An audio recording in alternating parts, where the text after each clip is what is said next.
Tutup langit-langitnya, Yandi beri sinyal untuk meredakan. Setiap anggota klan Daudi mendapatkan tato klan.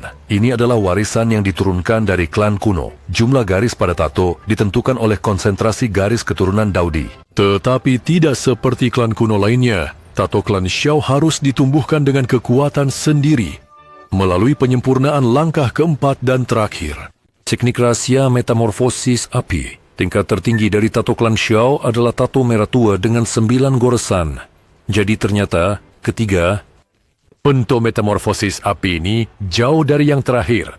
Xiao Xuan telah menunggu begitu lama sendirian untuk menyerahkan semuanya kepada Xiaoyan. Tentu saja, dia akan mengungkap langkah terakhir untuk sepenuhnya menguasai teknik rahasia klan Xiao. Yang lebih penting, leluhur Xiao Xuan juga telah mewariskan sisa garis keturunan yang menakjubkan. Komandan resimen militer, kepala klan Xiao Yanyu. Xiao Xuan melambaikan tangan. Dari tubuhnya keluar untaian pucat berwarna merah terang, membentuk semacam kolam merah.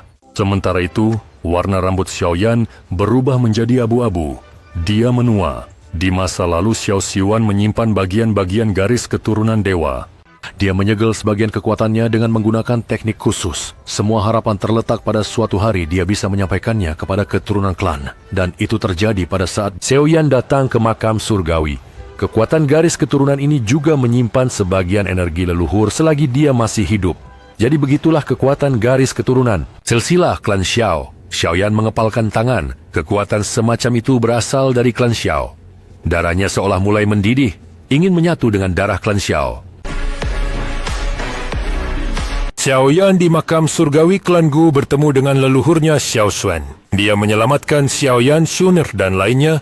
Sumber kekuatan. Energi ini berasal dari garis keturunan klan Xiao. Dia merasakan tubuhnya siap menerima kekuatan leluhur yang sebelumnya dia tidak pernah. Pemujaan tidak bersentuhan. Xiaoyan masuk ke kolam berdarah. Sisa keturunan Xiao Xuan dipercayakan kepada Xiaoyan dalam harapan terakhir, efek suara pemberontakan klan. Begitu kaki Xiaoyan menyentuh air, tubuhnya mulai berubah. Rasa sakit meletus dengan kekuatan luar biasa. Darah di dalamnya mendidih. Energi yang menggelegak mengalir, menggantikan darah biasa. Itu adalah awal dari proses perubahan garis keturunan yang rumit baginya. Dan jalan aman.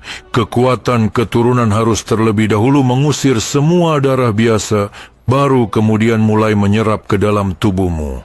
Inilah langkah pertama dari warisan, mengubah garis keturunan, kata Xiao Xuan dengan tenang, meskipun merasakan sakit yang menyiksa dan kelelahan. Xiaoyan menggertakkan gigi dan terus menyerap kekuatan. Setiap harinya tubuhnya semakin lemah. 10 hari telah berlalu, dan dari pemuda sebelumnya, hanya tersisa kerangka tak berjejak, nyaris tak menunjukkan tanda-tanda kehidupan. Shuner tidak menjauh darinya dengan perhatian mengamati. Untuk penderitaannya, tiba-tiba 20 hari kemudian di permukaan kolam terjadi keributan. Ini menandai selesainya tahap pertama. Darah klan Xiao telah menemukan pembawa baru. Xiao Xuan mengaktifkan segel dan mengarahkan cahaya darah ke dalam. Energi terbesar.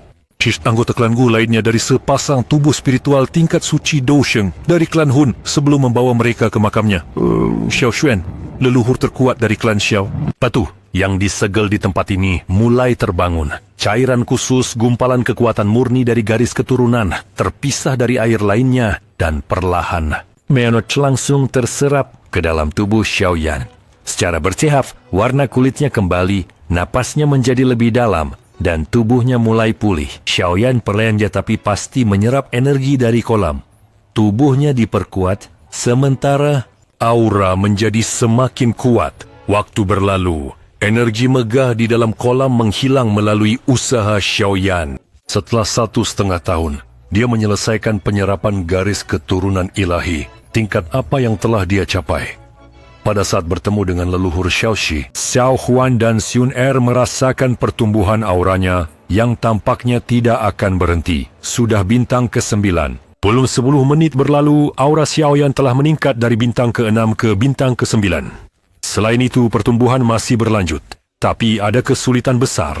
Pertumbuhan seperti itu, jika auranya berhenti di sini, maka peluangnya untuk terobosan menuju kesucian akan sangat menurun. Dengan kata lain, jika seorang ahli bergantung pada mendadak, Xiao adalah salah satu dari 4 makhluk puncak. Dulunya adalah orang suci dengan 9 bintang dengan setengah langkah di kelas Doudi. Dia adalah pencipta teknik rahasia langit api, metamorfosis. Tanpa kekuatan eksternal, dia tidak akan pernah mencapai tingkat suci. Xiao Xuan khawatir karena aura Xiaoyan telah tumbuh ke tahap tertinggi, bintang ke-9 prajurit terhormat. Jika ini terus berlanjut, Xiaoyan akan selamanya terhenti pada tingkat ini. Jika dia tidak dapat melawan pengaruh kekuatan yang dihormati, pencapaiannya pada tingkat ini akan terancam dan terjebak. Kehilangan diri sebelum pertumbuhan kekuatan yang cepat berarti melepaskan pencapaian masa depan. Dan untungnya, Xiaoyan tidak berkering, kehilangan akal karena kekuatan yang meluap. Pada saat yang sama auranya tiba-tiba jatuh, dan beberapa menit kemudian, kembali turun ke tingkat seorang pejuang yang dihormati. Perbedaan yang nyata dalam kekuatan. Xiaoyan secara signifikan memadatkan kekuatan baru, dan kemudian semuanya terulang. Kembali dari bintang ke-9 ke bintang ke-6 terjadi bangkit 2 kali. Sekarang berada di bawah kendali Xiaoyan. Kekuatannya tumbuh jauh lebih lambat. Bintang ke-6, bintang ke-7, bintang ke-8, bintang ke-7. Auranya secara bertahap tumbuh hingga berhenti di bintang ke-8. Pertumbuhan sepenuhnya berhenti pada tingkat tertinggi bintang ke-8 di cakra pejuang surgawi. Kekuatan ini meningkat 2 bintang, tetapi perkembangan ini sepenuhnya dapat dia kuasai. Hal ini tidak akan menghalangi kemajuan masa depannya. Xiaoyan menemukan solusi terbaik dalam hal kekuatan besar dan peningkatannya. Ini adalah penyerapan garis keturunan ilahi klan Xiao yang akan memainkan peran kunci. Fasapi, yang sebenarnya adalah metode membuat tato klan Xiao. Silsilah Dao di klan Xiao di masa lalu telah hilang. Kehilangan peran kunci untuk Xiaoyan dan awal kebangkitan Xiao. Terima kasih banyak telah menonton. Berlanggananlah ke kanal ini, berikan suka dan... Sampai jumpa semuanya.